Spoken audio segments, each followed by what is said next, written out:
Hello, everybody, and welcome to another NPCs weekly news roundup. It is the week of June 18th, 2021. Hey, it is June 18th, 2021, and we have got a lot to cover tonight. Of course, we've got E3 2021 wrap-up stuff to talk about as well, too. All the big announcements, all the things seen in their all-digital event, and, of course, a couple other little surprises here and there. We've also got a fan-made Fallout expansion coming out here soon, Fallout London, that we'll also talk about. And, of course, we're going to be talking about some other rumors regarding the second generation of the PlayStation VR coming to PS5, specifically its release date. Again, guys, it is June 18th, 2021. We're going to roll our intro and get things started. Hello, everybody, and welcome to another NPCs Weekly News Roundup for the week of November 20th, 2020. It is Friday. It is, where's my date? It's September 18th. 2020 here to our first story, and this is actually breaking news for all of us right now here too. Figured this is a kind of a big one to cover, of course, with who it is. Joined via Discord by Kyle because we're in the midst of a pandemic still, and of course everything is all kinds of crazy. So this thing is a chonker. I mean, yeah, it's a beast. It's huge. Doing that we had the Resident Evil stuff, that they were successful with Castlevania. Welcome to another NPCs Weekly News Roundup. And it's the news time. I am joined, of course, by Kyle via Discord. Kyle, hello. What's up? Man. All right, and of course, because we're all flabbergasted, mix up everything like that, of course, because we're running a bit behind here tonight. Yeah. Hi, Kyle. How was Colorado? There was a lot of traffic.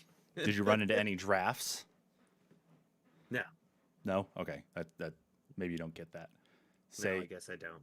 Say Colorado. I'm a giraffe. No? No. Nothing? God, you were such a horrible person. Sorry. That's so horrible, man. It's like you've never been on the internet before. Okay, I will hit you with that one later. But anyway, folks, we have got a lot of stuff to go through tonight, especially because it has been a busy week with E3 news galore. God, things announced, things that weren't announced, things that we expected to see shown off, things that, oh man, it was, Kyle, I don't even think you've completely caught up yet, have you? I haven't, no. It's been insane. It really has been. I mean, there's just so many things that popped out of it. I just don't ever think we're going to be able to fully catch up because there were things that were even done after the fact too. Like Microsoft had a whole other second conference as well showing off things. And it's like, what? So I got to even catch up on that one too. Right. But in the meantime, let's go ahead and hop in here. I grabbed this article here, Kyle. This one is actually from Den of Geek.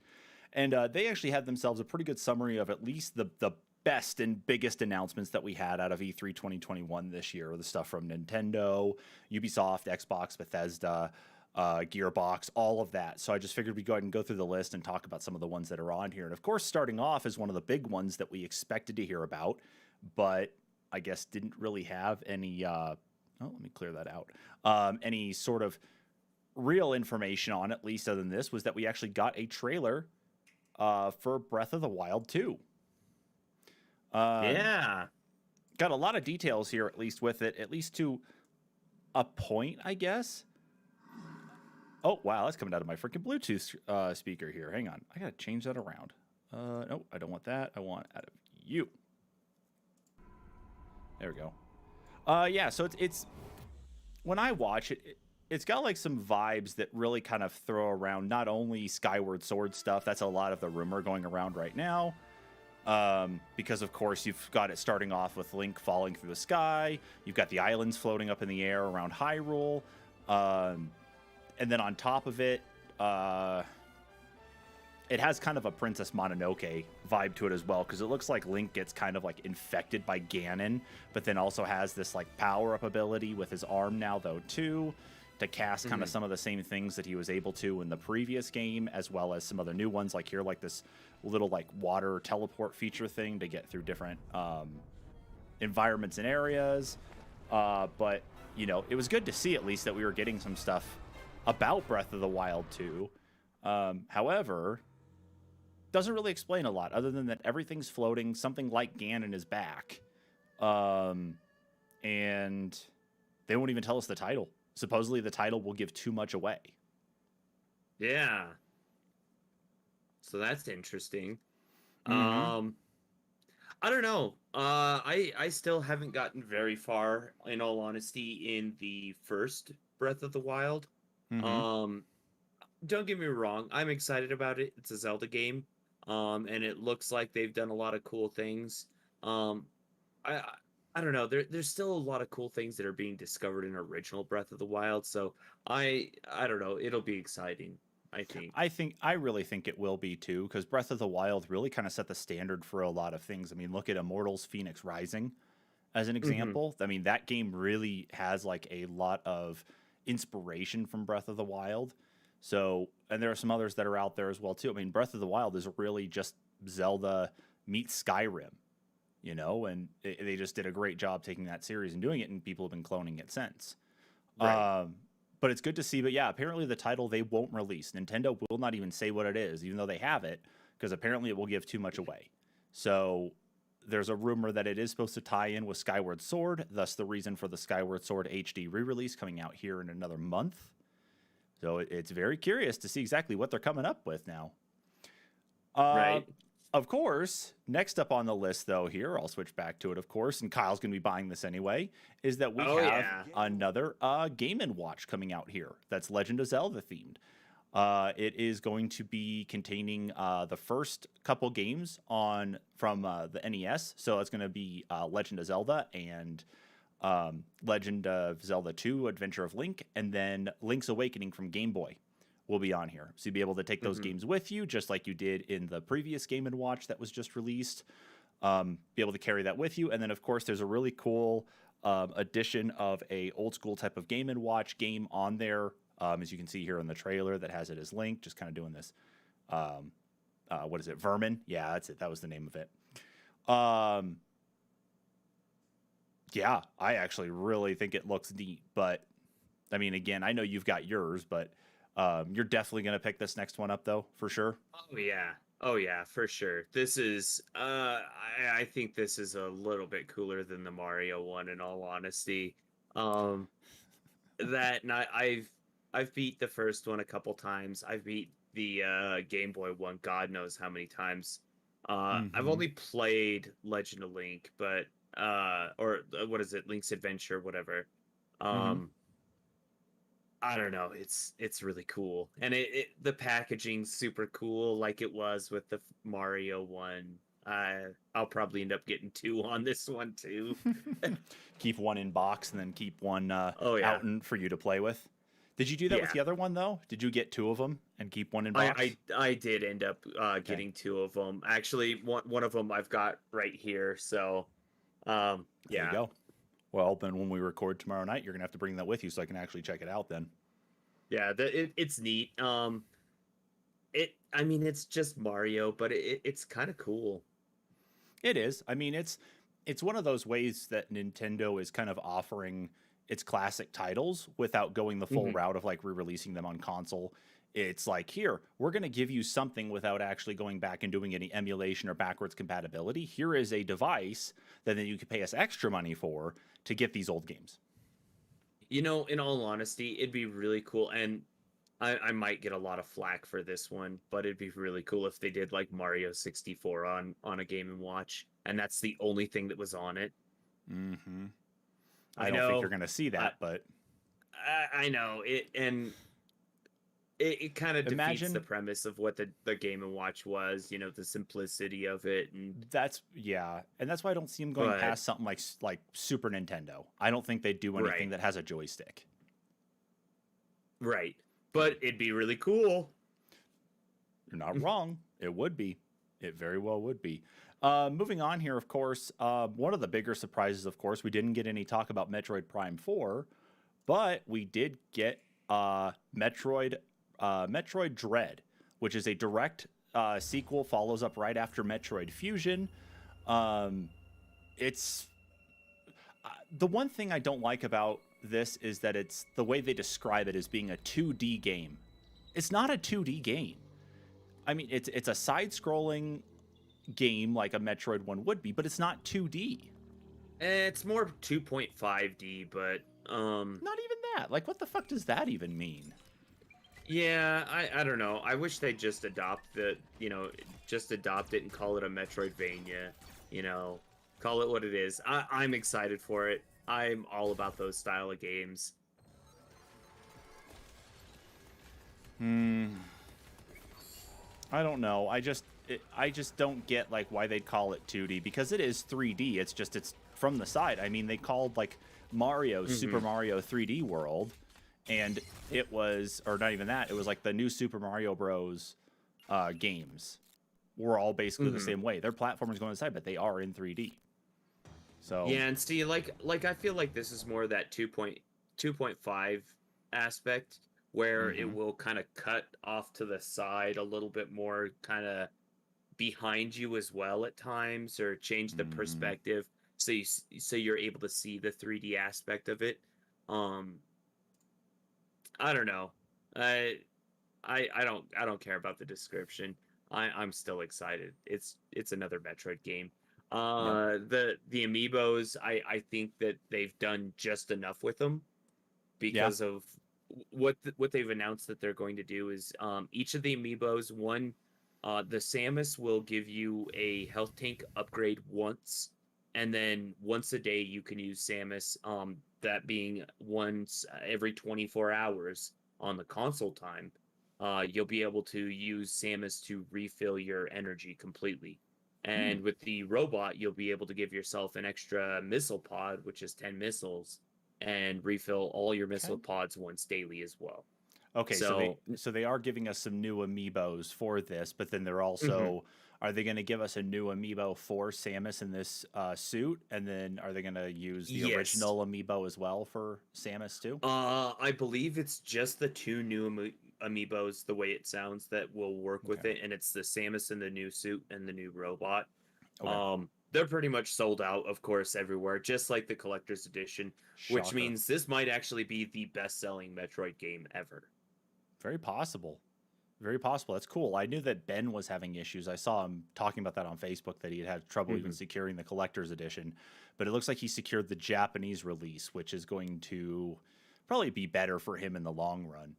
Just how with how Oh much we yeah, know that he loves, Metroid. So I think he'll end up actually doing really well right. with that one anyway.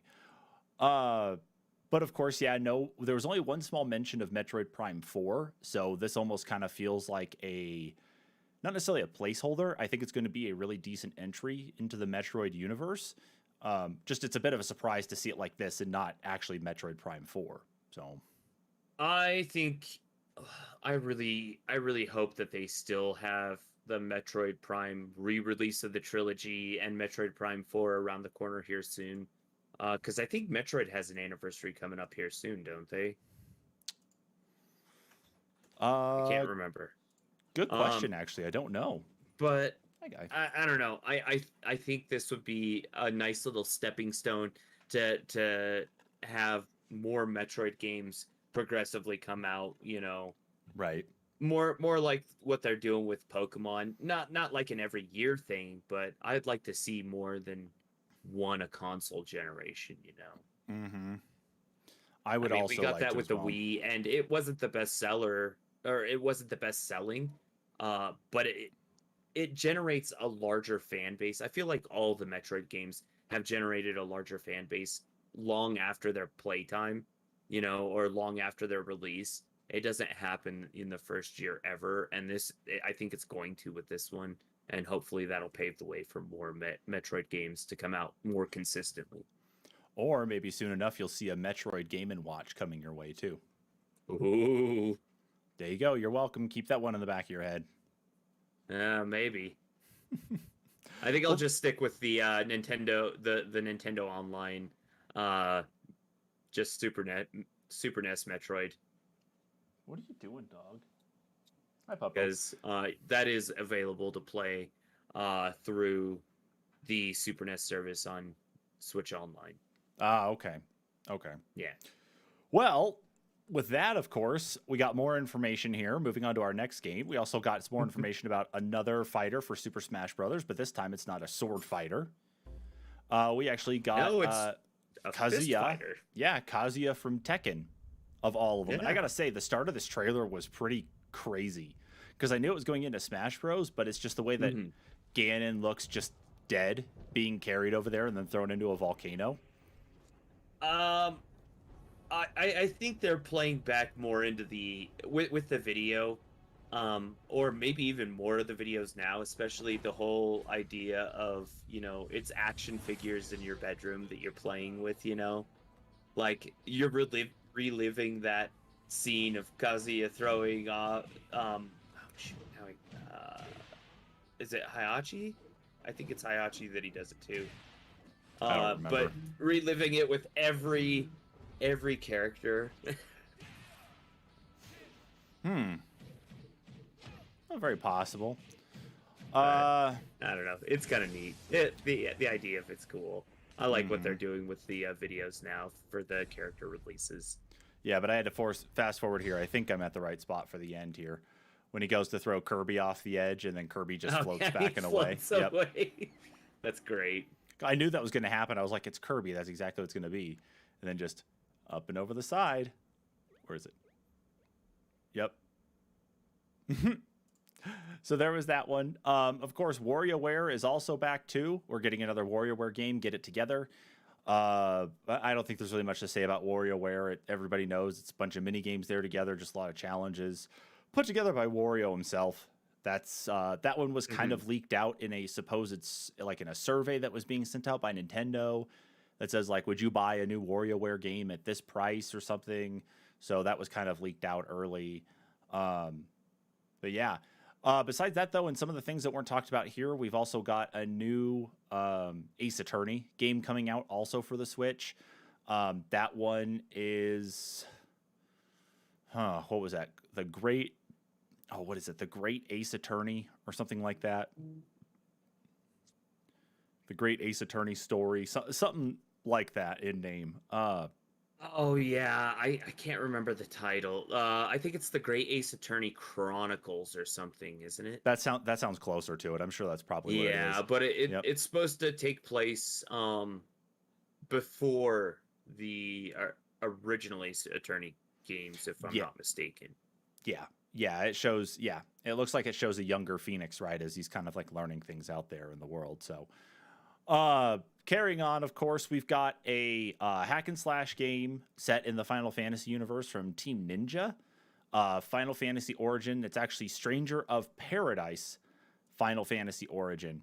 And yeah, it's exactly as it sounds. It's a hack and slash. I mean, I kind of feel like it looks a little dated, but I don't know. Sometimes that happens with Final Fantasies. Mm-hmm. Well, I'm not trying to be a jerk. That's just an effect of Final Fantasy. Well, it's possible they could have been developing this on the PS4, and it's like, hey, let's go to the PS5. Jump it. Yeah. Mm-hmm. Yeah. So let me jump up here a little bit in the trailer, see if we can get to gameplay stuff and kind of see here. But yeah, a lot of the hack and slash type stuff. So no need to worry about RPG mechanics here. Just go slash your way through every single enemy possible. We also got an announcement from Ubisoft and Eidos Montreal. Outside of Avengers, they actually have we've got Guardians of the Galaxy coming out here now. But the biggest difference is that Guardians of the Galaxy is going to be a standalone single-player title. This is not going to be one that has a multiplayer aspect to it. You will be in control of Star-Lord. However, the other Guardians in there will not are only controllable, at least in combat, and that's it. They're all controlled via AI. So you're gonna have to leave it up to them. But then there's also dialogue choices in the game that can also cause the story to come out in a different way. Right. Mm-hmm. But again, it's it's kind of like what they did with Avengers. It's got, I mean, it's recognizable characters. You can pick out Rocket, you can pick out Groot, Gamora. Yeah, and they've got Drax, their own little spin on them. Mm-hmm. Yeah, exactly. I feel like the gameplay looks like it does a lot. It looks really cool. I want to see more on it because I feel like just what they've shown, there's a possibility it could get stale quick. But I don't know. It could be interesting too. So It very well could be. I mean, I think the fact though that they're getting away from doing like what the Marvel Avengers game was Mm, doing, the multiplayer, the grinding, the DLC, basically to add in the new characters, because of course we've got Black hmm Panther coming up here soon. It's getting away from that, so at least it could be a standalone thing, which is very nice. That's I think that's appreciative. I think that's kind of what we need because everything just gets to be sometimes too overly reliant on multiplayer and grinding, especially. I do wish you could hop in and out of different characters. You're talking like you could Like be in control of Drax instead, and everybody else is running or around like AI even if you style. wanted Or to switch on the fly, just to take them over, if you wanted to play as a different character, I think that'd be a neat, but I don't know. mm-hmm. There's still a lot of potential for that one, I think. I do. I really do think so as well. I think that's going to actually have a lot going behind it, and if it ends up being just that standalone type solo game and doesn't have any, big updates to it, the hope is that the story ends up being really good. Yeah. Yeah.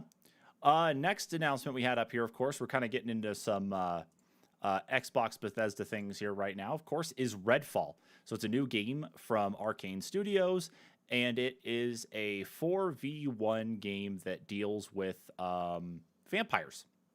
hmm Yeah. And I really hope that they don't burn this format of the Left 4 Dead format out this year, but I don't know. This one looks promising too. And we got Back for Blood. So I don't know. It'll be interesting to see if they both do well or you know. We got a lot of stuff Left for Dead related, not even just Back for Blood, because this is hmm even like that. This kind of follows more of the framework of the Predator and Evolve, where it's just Does it? one powerful. Yeah, it's more like one powerful vampire that then, you have four of you that you have to go and take down. See, because it kind of gave me the vibe that it was more of a a Left 4 Dead clone. I don't know. I it looked like you had your big enemies. It looked like it was your ragtag group. So maybe I just misunderstood how it looked, but that was one that I also didn't get to see all the trailer for. So Yeah, and this is one that I think kind of snuck up on me because I did my best to try to watch all the stuff that I could for the Xbox Bethesda event, and I ran into some difficulty trying to do all that. Let's just say Sunday was right. a rather busy day. Uh yeah, so Redfall I do actually think looks really good, and I think that's going to be one of the ones that drops on Game Pass day one, which we'll talk more about that, of course, here in a little bit too. Uh, Actually, if I'm not mistaken, almost all of the games that were announced on Microsoft's are dropping day one on Game Pass. the count so far that I came up with from the games they talked about was 27 are going to be that way. And that's Ooh, almost all of that's a them. I think lot. they talked like 32 games, and I think it's 27 of the 32 are going to be day one on Game Pass. That's a lot. No kidding. Uh, in the rest of the list, though, of course, we got Outer Worlds 2 being announced. I'm not going to play the trailer here. I'm going to let you guys go and watch that one for yourself because that trailer is actually really funny. It's basically a trailer that makes fun of itself for being these types of actiony over the top trailers that don't really deliver a premise of what they are, and so it makes fun of itself and pokes at that whole type of trailer format for movies and video games. So go give that one a watch. Doesn't really tell you anything about the game other than they're working on Outer Worlds 2. Next one on the list, and this was a big one that I know Kyle and I were waiting to see more information about, but was Halo Infinite. So we got a couple different things. We didn't get a gameplay trailer from the single player campaign, but we did get a cinematic trailer that shows Master Chief floating around in space, talking with his new companion that picked him up. Then he actually also gets a new AI as well too in that cinematic trailer. It was really neat to go and look at. I think it actually looks really good from there. But we also got more information on multiplayer. And the cool part about multiplayer, especially with the change on, what is it? Xbox Live. With the change on Xbox Live now, where any game that's already considered to be one of those that you should be able to play free on the multiplayer component, like as an example, Fortnite and stuff, where you shouldn't have to pay for a subscription to be able to play that online with other people. Halo Infinite is going to be following the same path with the multiplayer side. So multiplayer will be free to play, available for everybody to download day one. And the story side of the game, the campaign, will be what you end up actually purchasing. So if you don't want to go purchase the campaign, you can always hop into the multiplayer, no problem. But I guarantee, because we've seen this with everything else, that you buy the campaign, you buy the actual game, you're probably going to have a lot of really good bonuses going into multiplayer. Probably a lot of really neat unlocks, especially. Oh yeah, definitely.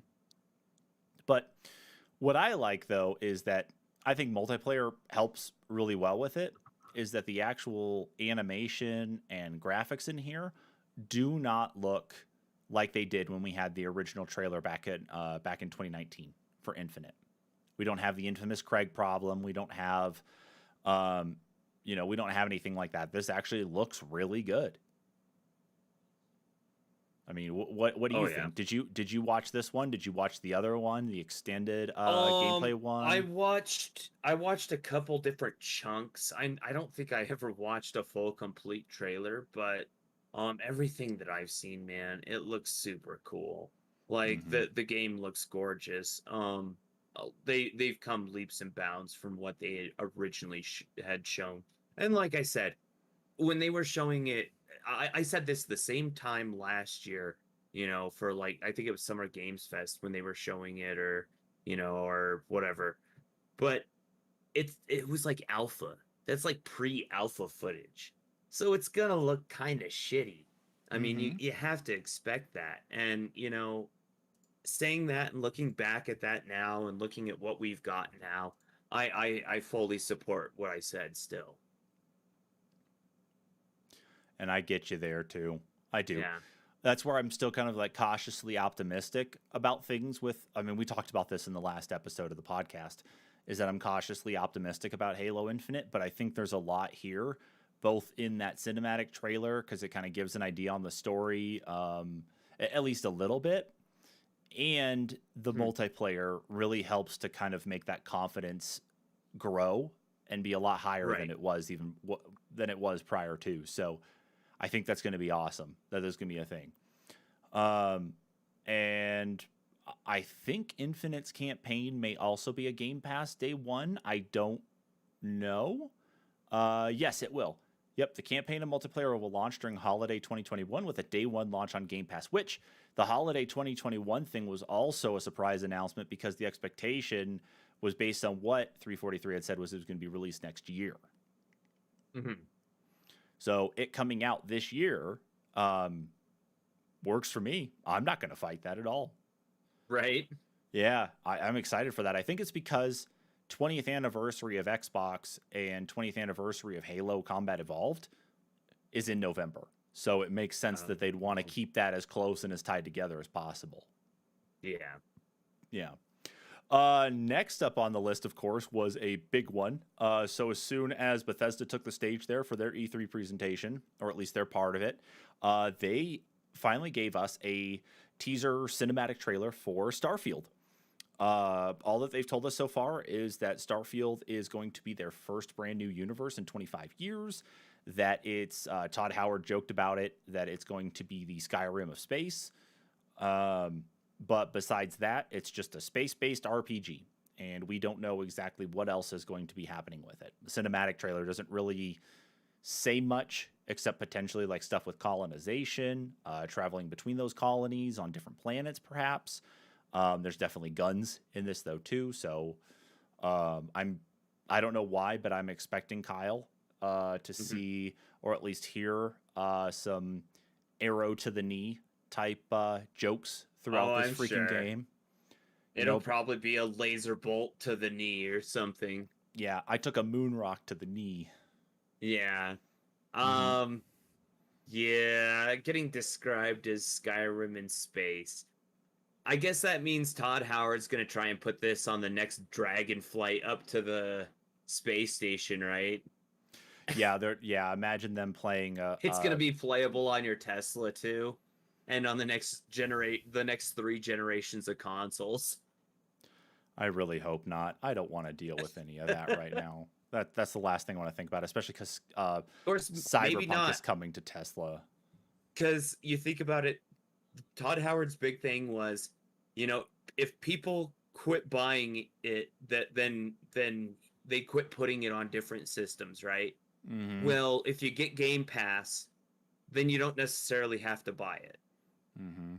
So maybe you'll only see it on Xbox, and maybe we'll get some sequels. Yeah, maybe. But that's another thing that really is the exclusivity is that Starfield Mhm. was expected to be one of those games that was actually going to be coming out across the board. But Bethesda's really last contract out there for multi-platform things is Deathloop. And once Yeah, that game is they've done, really closed the door. yeah, they've even Well, confirmed it. Deathloop and Ghostwire Tokyo. Yeah, yeah, that's it. That's going to be everything, and then everything else is going to be behind the scenes. So it's going to be interesting to see. Yep. Starfield, I get, but it's going to be interesting to see about the next Elder Scrolls because we heard nothing about Elder Scrolls 6 during any of this. Right. So there's that. Going through the list, of course, we got Diablo 2 Resurrected coming out on Xbox as well, which is the remaster of Diablo 2. One of the bigger announcements as well, though, I'll bring this up here again, was from Ubisoft's Forward event, and that's Avatar Frontiers of Pandora.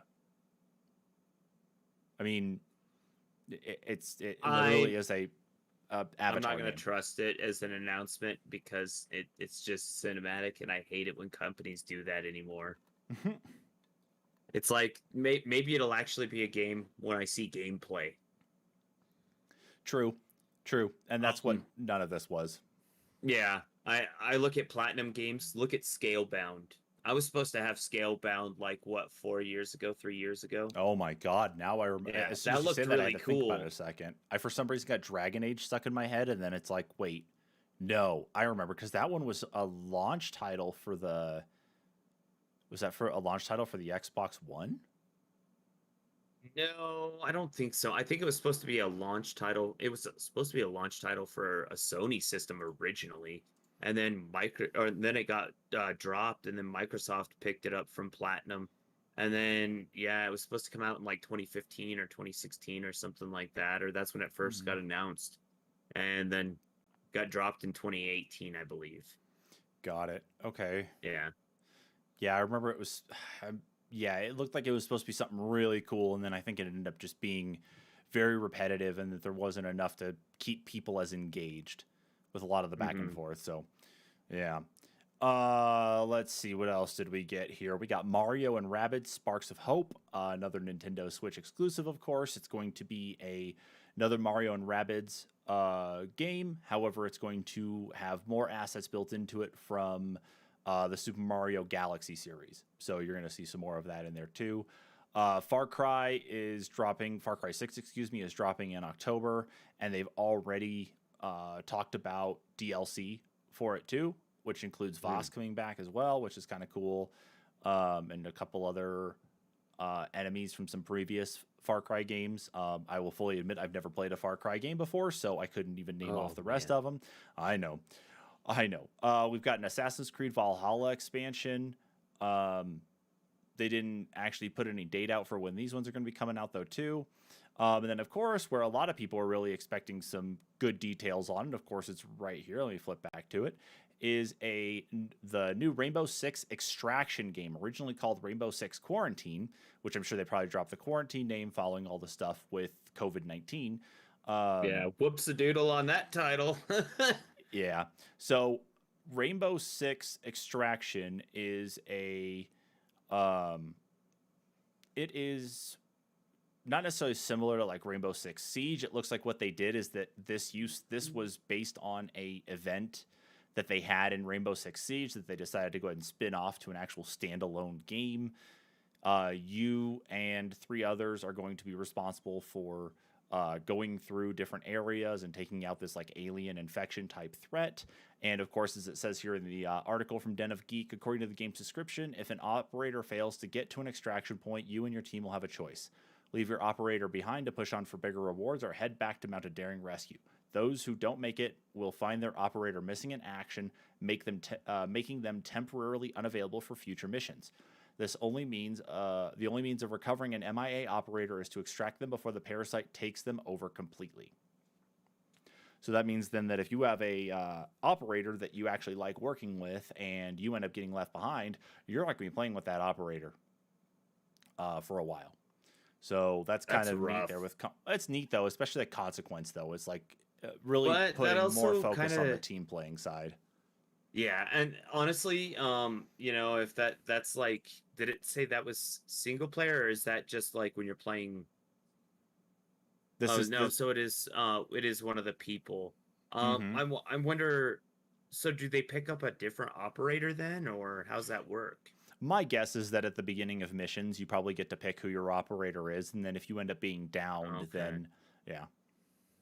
So that kind of makes me wonder if it's gonna include some like, if you think, I don't know if you remember this, but back like old school Rainbow Six, like Nintendo 64, PlayStation, Dreamcast, Rainbow Dude, Six. I can't even remember that old Rainbow Six stuff. Like a lot of that Oh type of man. gameplay really just like blurs for me. Well, in the single player campaign, if you were playing single player, if you had a teammate wounded or die, they were wounded for missions and you couldn't use them, or they were dead for the rest of the game.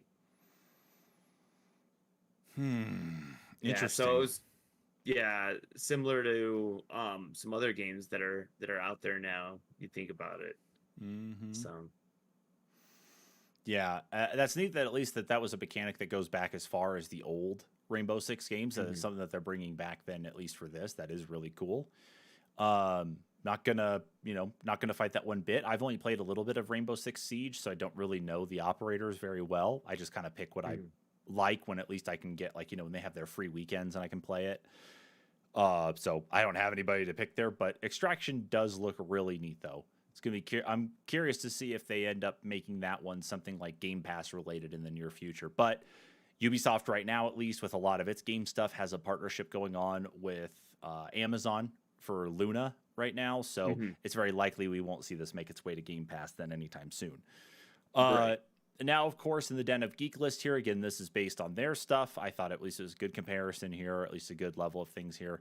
Uh, was stuff regarding Devolver Digital. So, what did Devolver Digital announce, Kyle? Because to be honest with you, I don't play any of their games. I know you are in love with this company.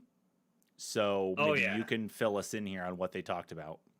So, one of the things that Devolver does that's really big every year is they throw on a production. Um, that's kind of part of their thing. It's not just games, because they're producers. They're not developers. Mm-hmm. Um, they only technically own one development team, that being Crow Team.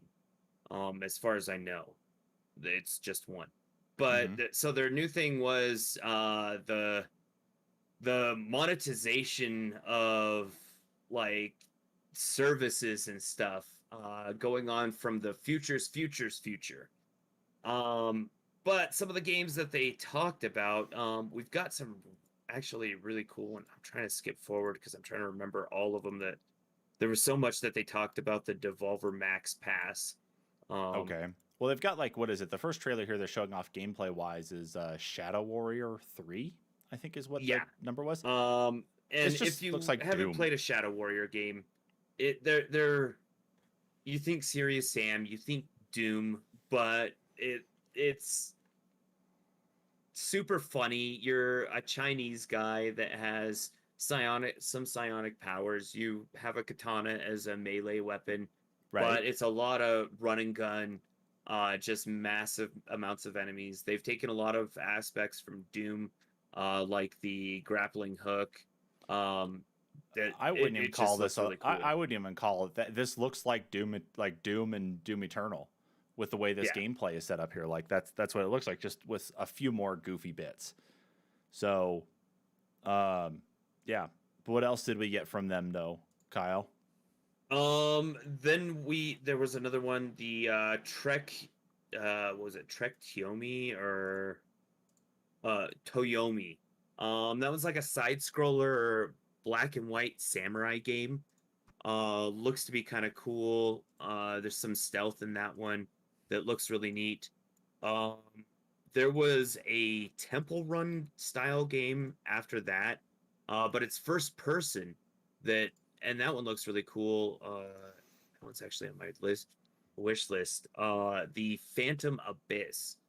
Um, and I believe there might actually be a demo of that one on Steam. There's quite a few demos this year that they've done, which is Okay. really cool. And that's not just Devolver doing those. Okay. Let's see. I'm kind of scrubbing the trailer. Wizard with a Gun. I want to say was actually based off of the original idea of it was based off of the meme of Gandalf with a gun, and that one's looks to be kind of like a roguelite top-down shooter, uh, but also with construction. I don't know. That one looks kind of cool. Uh, Definitely gonna have to look into that one more though. Um, Okay.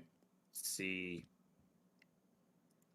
We also had another top-down style game that was I can't find it now.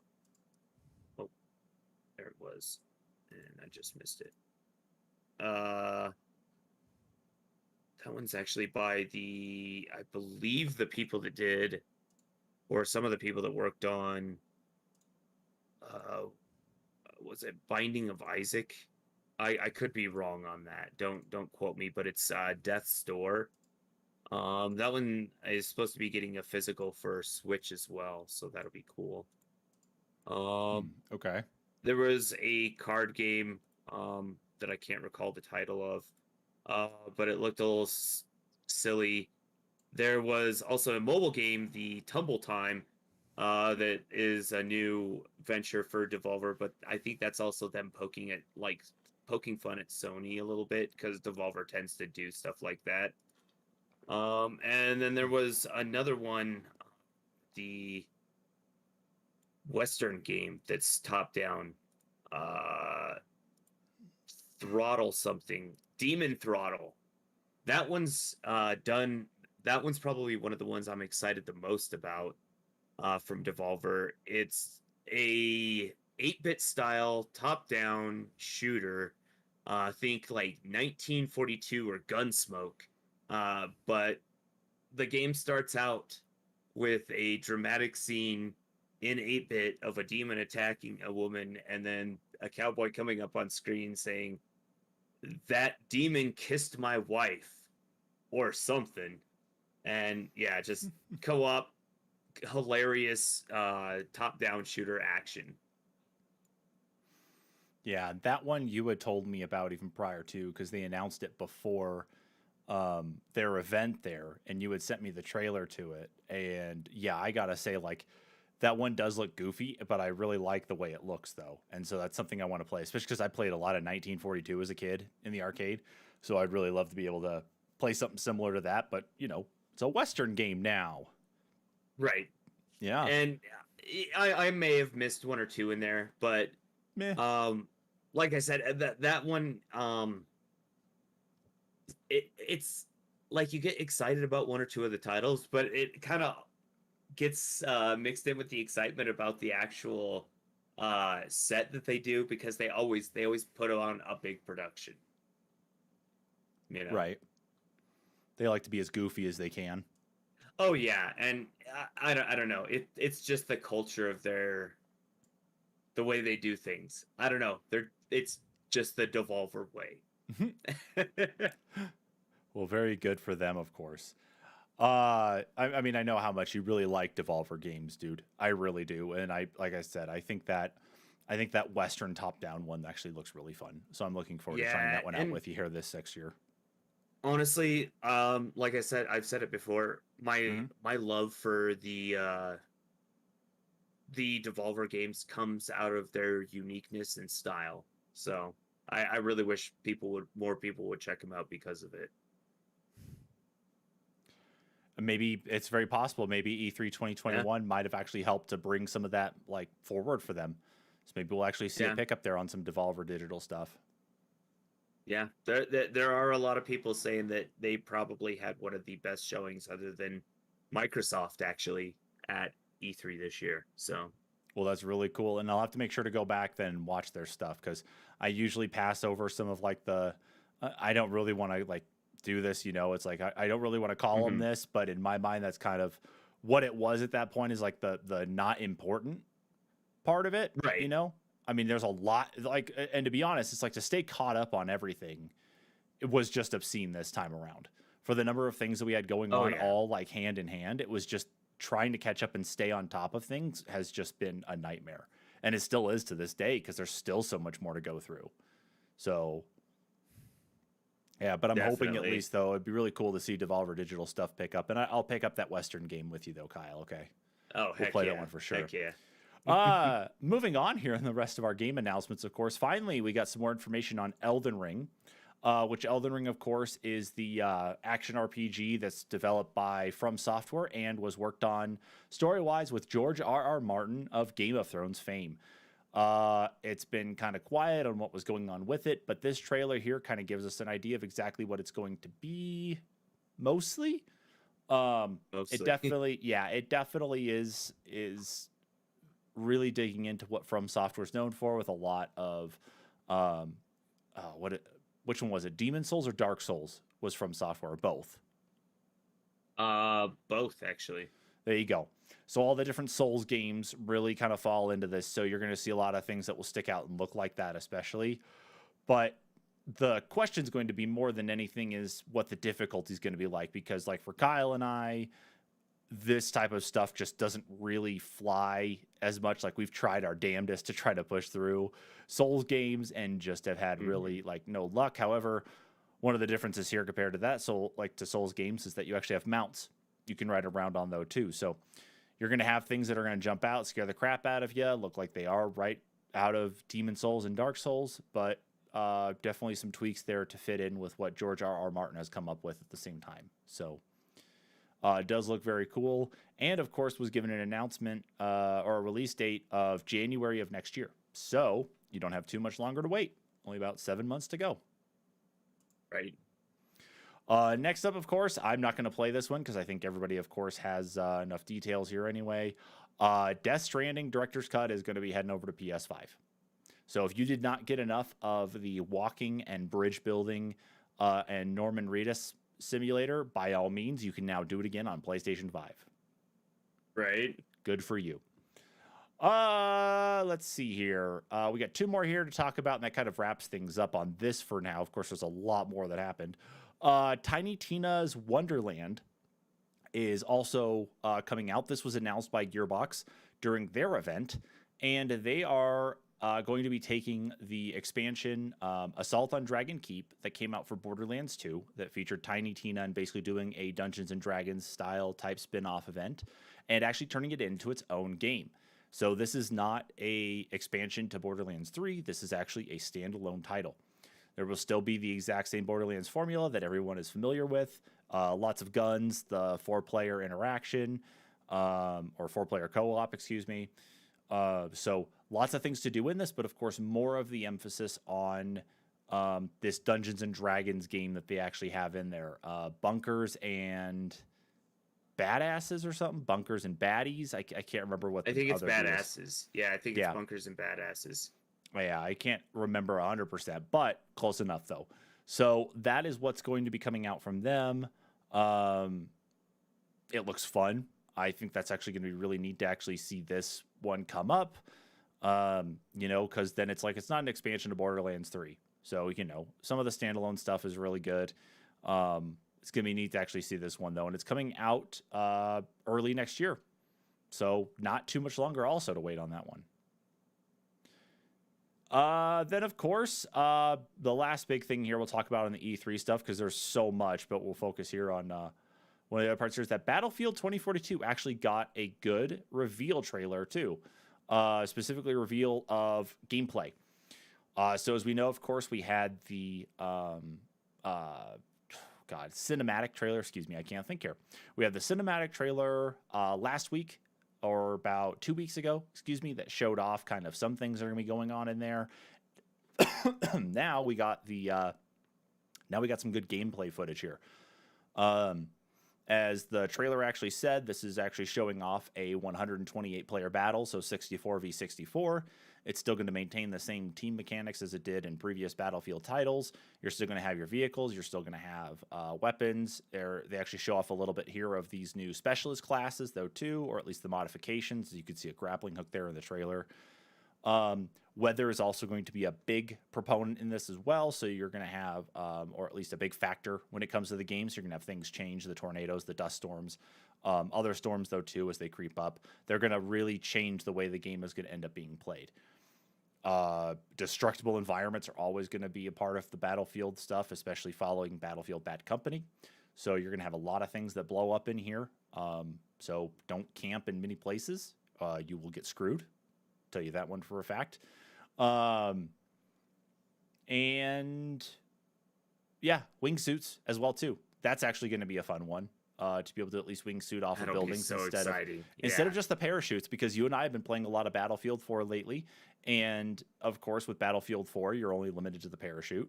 So to have that wingsuit to be able to get yourself at least a little farther out there is going to be awesome. On top of it, though, like here in the trailer right now, is sending a ATV loaded with C4 at a helicopter. Exactly what you look for in a Battlefield game. Is just that level of screwing people over. So that is still coming out here later this year. I believe if they actually have what was the date? October 22nd. But again, if you buy the newer version, of course, of or not the newer version, but if you buy the versions above standard, then you will be able to get access to the game a week early. So if you're one of those to go do that, by all means do it. The highest tier price, of course, is like $120. So I think it was 150, wasn't it?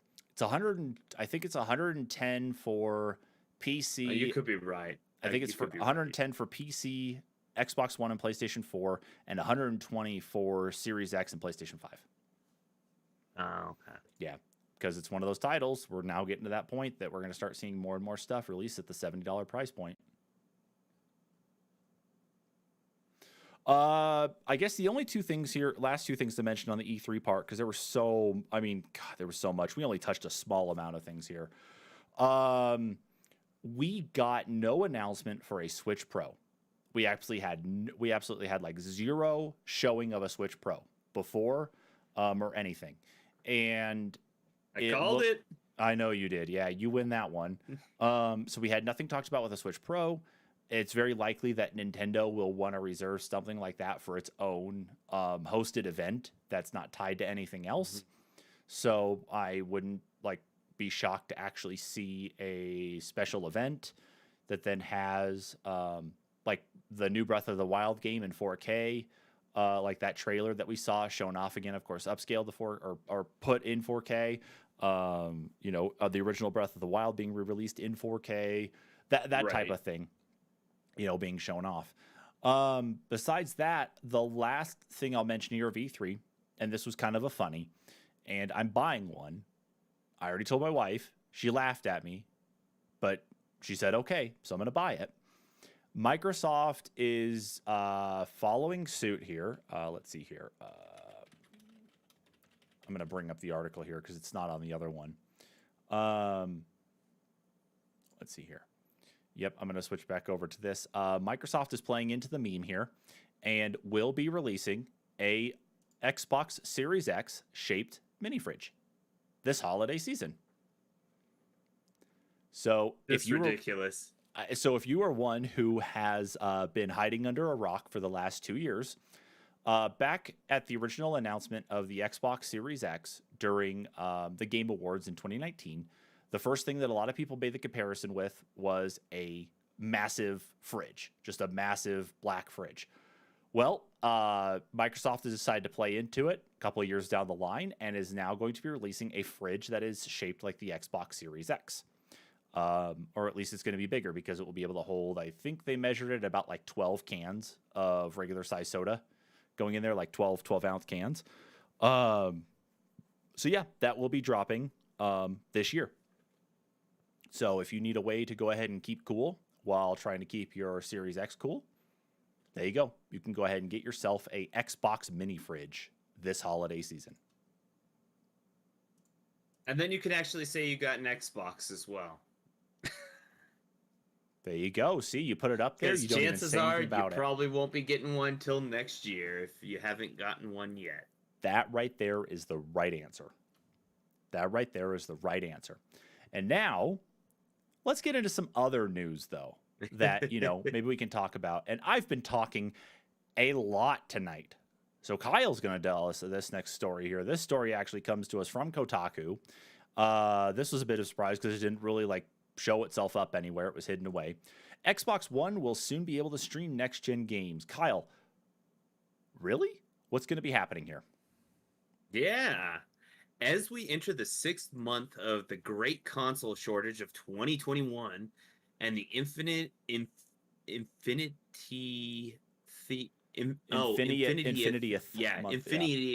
month of you not having $500 just to throw around, you might be starting to feel like you'll never get your ticket to board the Next Gen Express.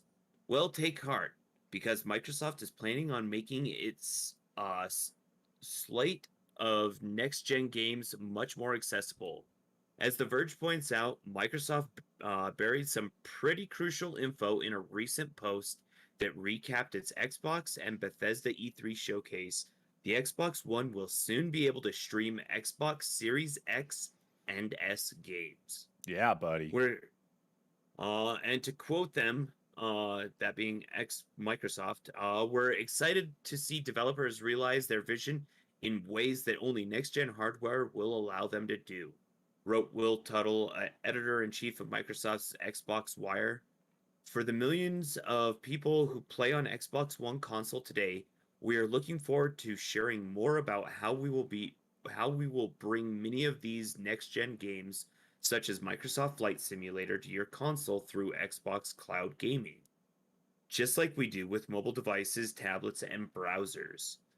Previously, Microsoft had focused on Xbox or xCloud's ability to bring beefier games to less sophisticated systems like phones and tablets, as opposed to bridge the gap between console generations. However, the company recently acquired announced that xCloud will soon be switching over to Xbox Series X hardware on the server side of things, meaning that streamed games will run better and load faster. It also opens up the opportunities to let Xbox One owners play games that would otherwise set their aged box aflame. Microsoft has yet to say when exactly this will happen, but with xCloud set to be integrated into consoles later this year, it's likely that we'll hear more soon. This is part of a larger push to Xbox Game Pass, of which the xCloud service is a part of. Into the premier video game subscription service last week, Microsoft announced that it's targeting prospective players who don't have consoles at all with Xbox Smart TV app and streaming specific hardware, effectively turning it into the long sought after Netflix of video games. Clearly, Microsoft views Xbox Series X as just one part of a larger ecosystem that that constituent pieces of which will work in tandem to butter its bread. It's the kind of approach that could ultimately take even more leverage away from the people who actually make video games, not to mention create a closed ecosystem that's hostile to, for example, modders and people who like actually own their games.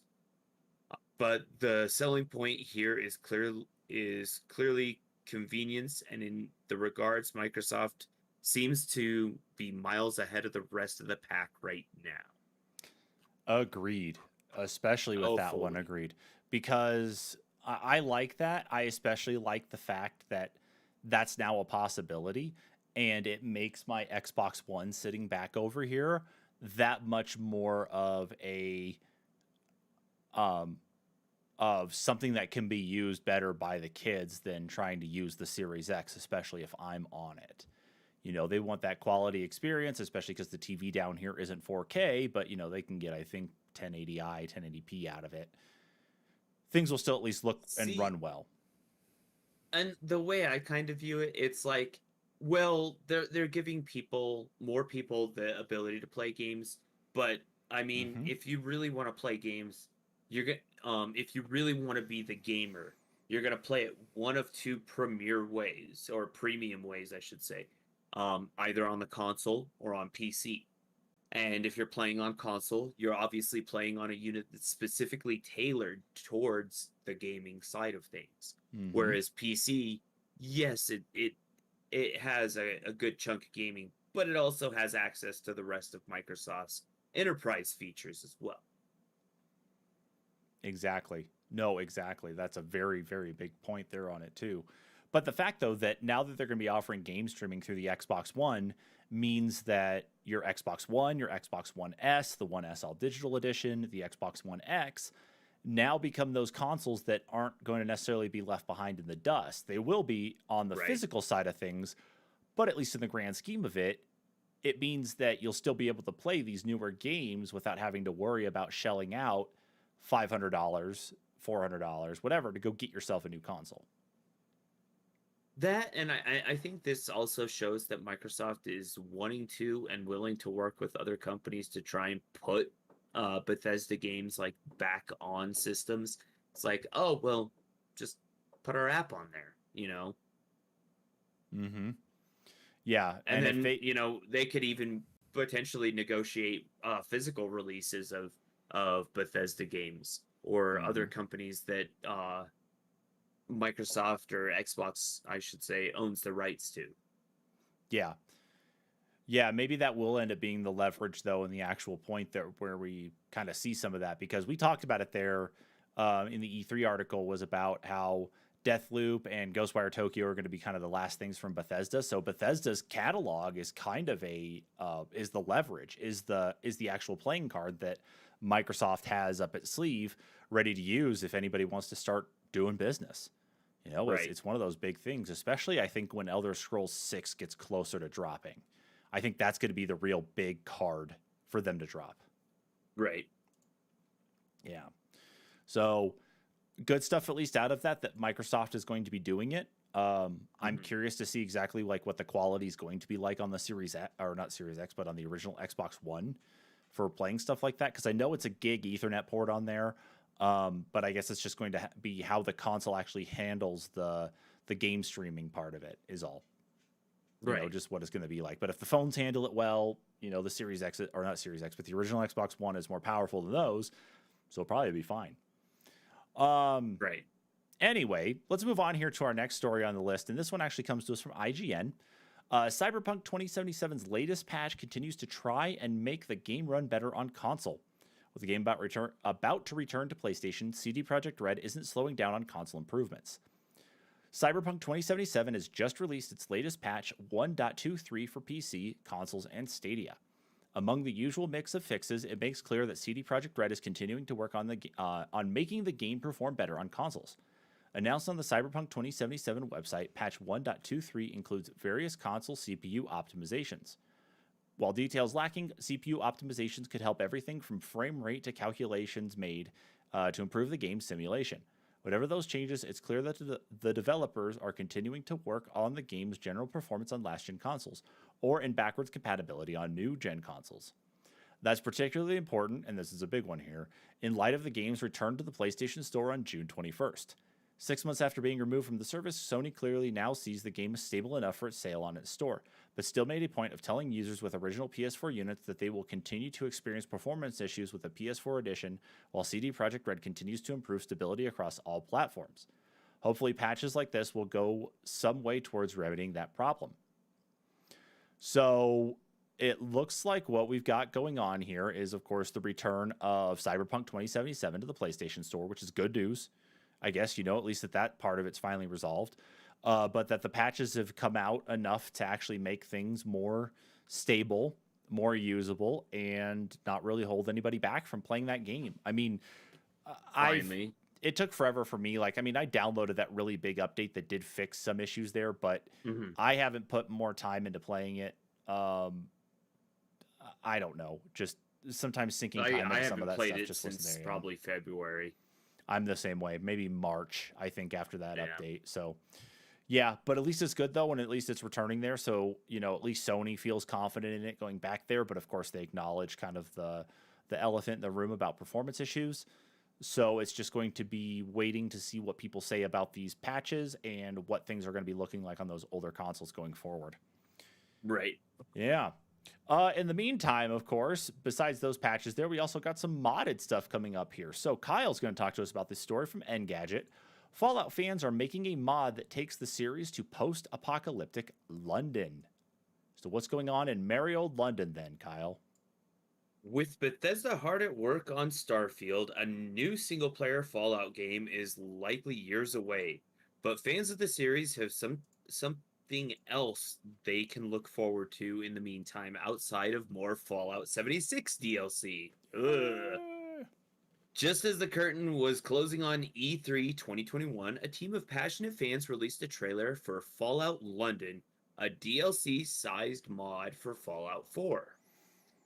An FAQ offers additional details about the project. The mod will take place in 2237, putting it between the events of Fallout and Fallout 2, with an entire ocean between London and the US continents. Many elements from the mainline Fallout games won't prominently feature in the mod. For example, the forced evolutionary virus hasn't made its way across the pond. That means you won't face off against enemies like super mutants and death claws. We will have a version of a vault, but it will be entirely different from the vault tech, except that it is a shelter beneath the ground. The Fallout London team adds. As you might imagine, the change to locale also opens the door for interesting factions to occupy the game world. The mod's website currency lists 7, including one called Camelot that draws inspiration from the Knights of the Round Table. You can see them in the trailer fighting mutants with swords and plate armor. How very British of them. According to the team, the condensed version of London they've created is about the size of the Commonwealth in Fallout 4 before Bethesda released DLC to make it bigger. Except post-apocalyptic version of the famous London boroughs like Hackney and Camden as you go about your adventure. Fallout London currently doesn't have a release, but if you want to help make the project a reality, the team is accepting applications. In the meantime, the mod team says you'll need a PC version of Fallout 4 and all the downloadable content Bethesda has released for the game to play Fallout London once it comes out. That's super So, cool. I really think so as well. I mean, that it's a big enough mod that it literally counts, at least in regards to size, as DLC. That's really neat that, they wanted it and they were able to come together to make something like that, that the tools were there for them to do it. And that they're really Right. not just copying and pasting stuff from Fallout 4, like, what's going on over here in the States, that they're really putting these things in there and trying to stay with the lore that there is for Fallout, because there's things that are written about what's going on in London and, of course, the rest of Europe and the rest of the world that, is happening here. It's really cool to see that they've put a lot of effort into it, and that trailer really shows. It does look like you're looking at a DLC trailer. I'll tell you that. Yeah, it does. So I'm very, very happy to see that. I'm very excited to see that we are getting something like that, though, too. Of course, it says that it's a DLC for Fallout 4, which I believe Fallout 4 right now is or a mod, excuse me, for Fallout 4, which I believe is actually available via Game Pass. So if you're on Xbox, you should be going and grabbing that and getting that mod. Have yourself some fun with that one. That's pretty sweet. Yeah, no kidding. God, imagine all that content there. Right. Now moving on, of course, to the future of things here. Let's talk about some stuff with PlayStation VR, specifically PlayStation VR 2. This story from Games Radar. PSVR PS5 headset reportedly launching next year and will have OLED screens. Could be arriving just in time for the holidays. There is some of these things we actually did talk about in here previously. The PSVR PS5 headset could launch by the end of 2022. According to a new Bloomberg report via Kotaku, a PSVR PS5 headset would be on the way next year. While the original reporting wasn't specifically talking about the headset, it did lightly touch on the PSVR PS5 headset. It noted the new VR headset would use the Samsung Display Co. OLED panels in its next generation PSVR goggles, and that while no specific release date has been confirmed, the headset could potentially launch the holiday period of 2022. We've already had official confirmation that a new headset is on the way when earlier this year PlayStation revealed that a PSVR PS5 headset is in development.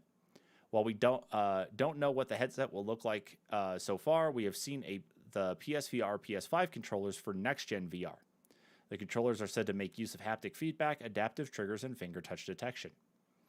PlayStation has talked about the PSVR PS5 development, saying, "We're taking what we've learned since launching PSVR on PS4 to develop a next-gen VR system that enhances everything from resolution and field of view to tracking and input.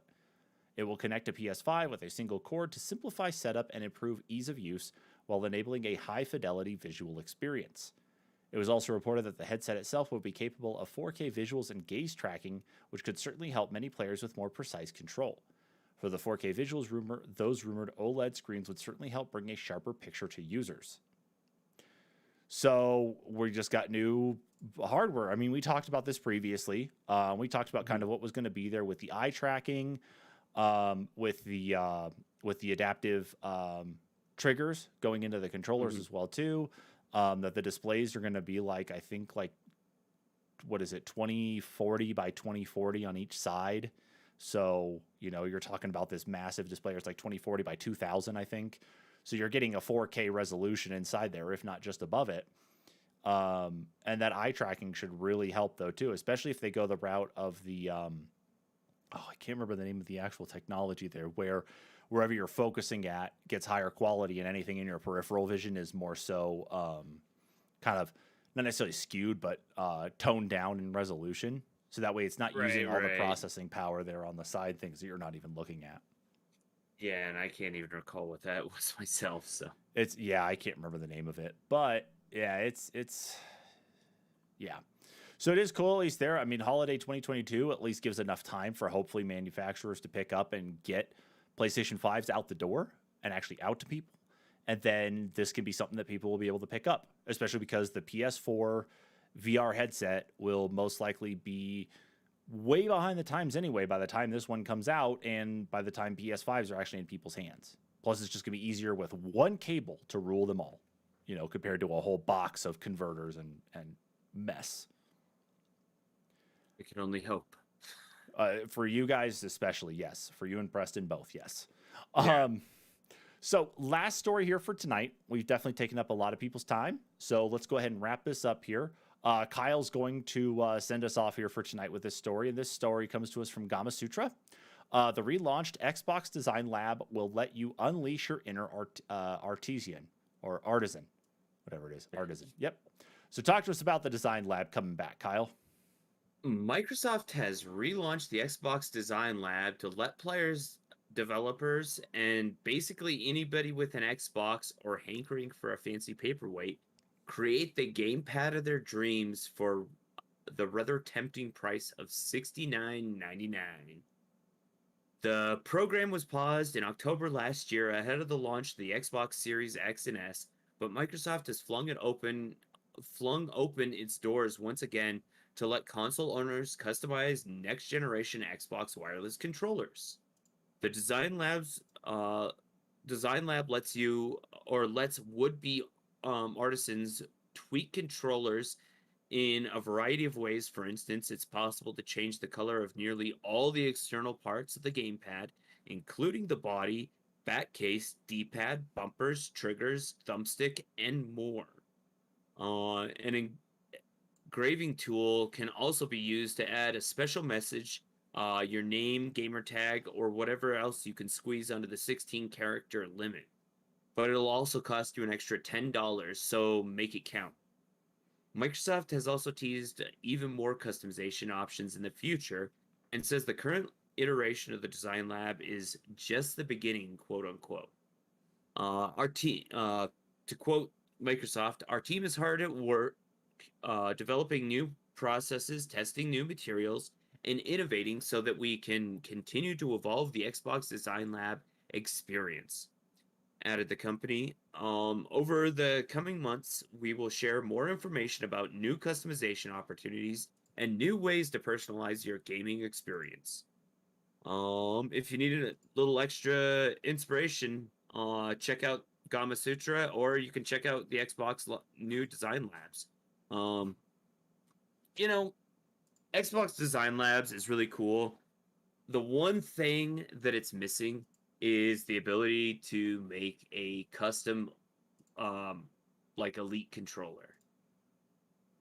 That would be really cool. I would be down for that if That's they the could one do it. thing I'd want. Mm-hmm. Yeah, I'd absolutely be down for that, especially if they could.